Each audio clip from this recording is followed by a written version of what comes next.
Assalamualaikum warahmatullahi wabarakatuh. Nama saya Mesaro, kelas A1 Pokjar, semester 5, dosen pengampu Dr. Rita Aryani MM, mata kuliah Manajemen PAUD. Saya akan membacakan makalah berjudul Manajemen Pengelolaan Peserta Didik. Bab 1 pendahuluan. A. Latar belakang. Untuk mencapai tujuan pendidikan yang berkualitas, diperlukan manajemen pendidikan yang dapat memobilisasi segala sumber daya pendidikan. Manajemen pendidikan itu terkait dengan manajemen peserta didik yang isinya merupakan pengelolaan dan juga pelaksanaannya. Fakta-fakta di lapangan ditemukan sistem pengelolaan anak didik masih menggunakan cara-cara konvensional dan lebih menekankan pengembangan kecerdasan dalam arti yang sempit dan kurang memberi perhatian kepada pengembangan bakat kreatif peserta didik. Padahal kreativitas di samping bermanfaat untuk mengembangkan diri anak didik juga merupakan kebutuhan akan berwujudan diri sebagai salah satu kebutuhan paling tinggi bagi manusia. Rumusan masalah 1. Apa yang dimaksud dengan pengelolaan peserta didik? 2. Apa tujuan dan fungsi dari pengelolaan peserta didik? C. Tujuan 1. Untuk mengetahui pengertian pengelolaan peserta didik. 2. Untuk mengetahui tujuan dan fungsi dari pengelolaan peserta didik. Bab 2. Pembahasan. A. Pengertian pengelolaan peserta didik. Dalam bahasa Indonesia, makna siswa, murid, pelajar, dan peserta didik merupakan sinonim bersamaan. Semuanya bermakna anak sedang berguru, belajar dan bersekolah. Anak yang sedang memperoleh pendidikan dasar dari satu lembaga pendidikan, peserta didik adalah subjek utama dalam pendidikan. Dialah yang belajar setiap saat. Dalam pengertian umum, anak didik adalah setiap orang yang menerima pengaruh dari seseorang atau sekelompok orang yang menjalankan kegiatan pendidikan. Sedangkan dalam arti sempit, anak didik adalah anak atau pribadi yang belum dewasa, yang diserahkan kepada tanggung jawab pendidik. Dalam Undang-Undang Nomor Tahun 2003 tentang Sistem Pendidikan Nasional, dijelaskan bahwa yang dimaksud peserta didik adalah anggota masyarakat yang berusaha mengembangkan diri melalui proses pembelajaran yang tersedia pada jalur, jenjang, dan jenis pendidikan tertentu. Dari uraian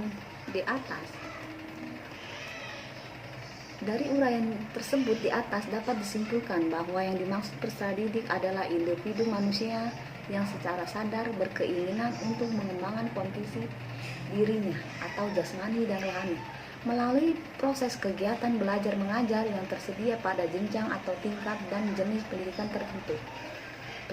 Peserta didik dalam kegiatan pendidikan merupakan objek utama, sentral objek, yang kepadanya lah segala yang berhubungan dengan aktivitas pendidikan dirujuknya.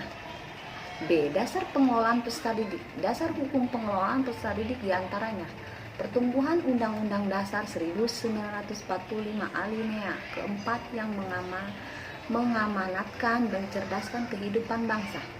Batang tubuh Undang-Undang Dasar 1945 ayat 1 sampai 5, Undang-Undang Nomor 20 Tahun 2003 tentang Sistem Pendidikan Nasional yang menyatakan setiap warga negara mempunyai hak yang sama memperoleh pendidikan yang bermutu. Pasal 5 ayat 1.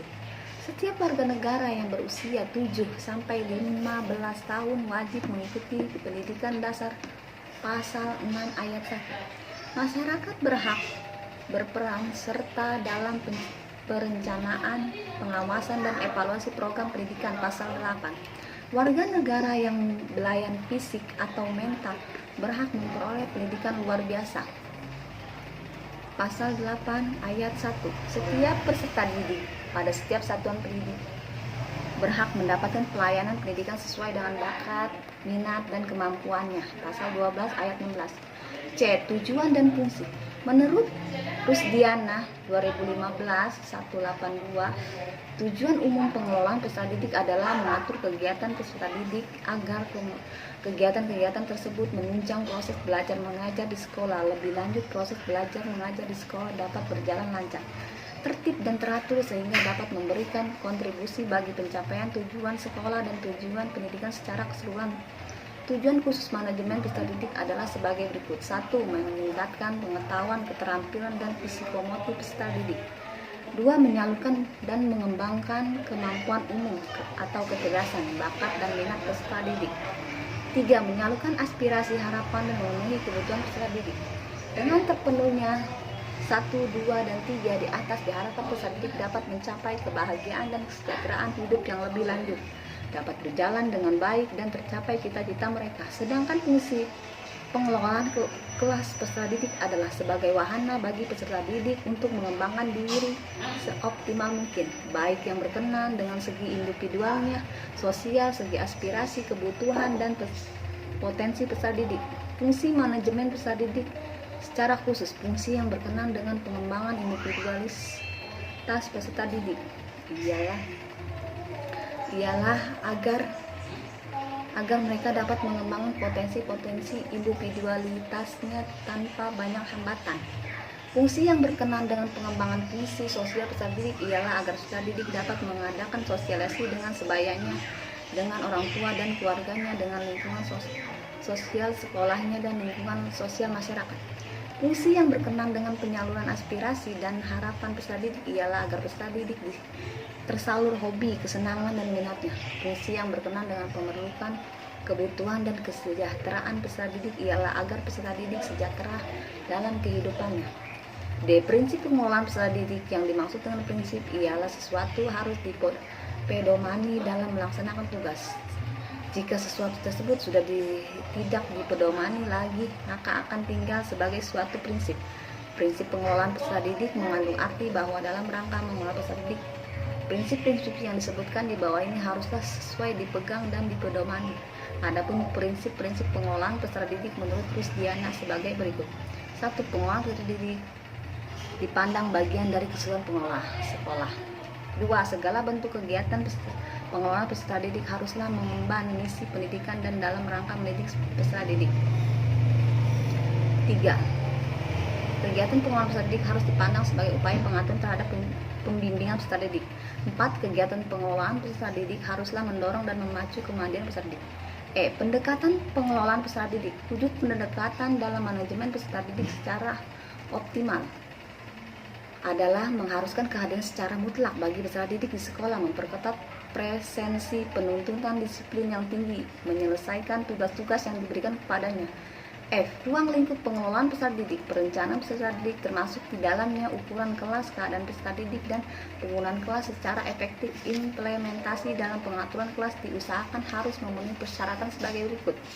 Ukuran ruangan kelas 8 meter x 7 meter, dapat memberikan kebebasan gerak, berkomunikasi, pandangan, dan pendengaran. Cukup cahaya dan sirkulasi. Pengaturan perabot agar memungkinkan guru dan siswa dapat bergerak leluasa. 1. Orientasi peserta didik yang baru. 2. Mengatur kehadiran ketidakhadiran peserta didik di sekolah. 3. Mengatur pengelompokan peserta didik berdasarkan fungsi persamaan maupun fungsi perbedaan. 4. Mengatur evaluasi peserta didik. 5. Mengatur keadilan kelas. 6. Mengatur peserta didik yang mutasi dan drop out. 7. Mengatur kode etik pengadaan peningkatan disiplin. 8. Mengatur layanan peserta didik. G. Rekrutmen peserta didik. 1. Rekrutmen siswa baru. 2. Penempatan siswa baru. H. Pembinaan peserta didik. Keberhasilan pengajaran peserta didik serta presentasi yang ditempuh peserta didik memerlukan data otentik yang dipercaya serta memiliki keabsahan. 1. Layanan khusus yang menunjang kelancaran pengelolaan peserta didik. A. Bimbingan di sekolah. B. Perpustakaan sekolah. C. Usaha kesehatan sekolah. D. Kantin sekolah. E. Transportasi sekolah. F. Asrama bagi peserta didik. Bab 3 penutup. A. Kesimpulan. Pengelola peserta didik adalah merupakan suatu penataan atau pengaturan segala aktivitas yang berkaitan dengan peserta didik, yaitu dari mulai masuknya peserta didik sampai dengan keluarnya peserta didik tersebut dari satu sekolah atau suatu lembaga. Tujuan umum pengelolaan peserta didik adalah mengatur kegiatan peserta didik adalah kegiatan tersebut menunjang proses belajar mengajar di sekolah. Fungsi pengelolaan kelas peserta didik adalah sebagai wahana bagi peserta didik untuk mengembangkan diri seoptimal mungkin. Wassalamualaikum warahmatullahi wabarakatuh.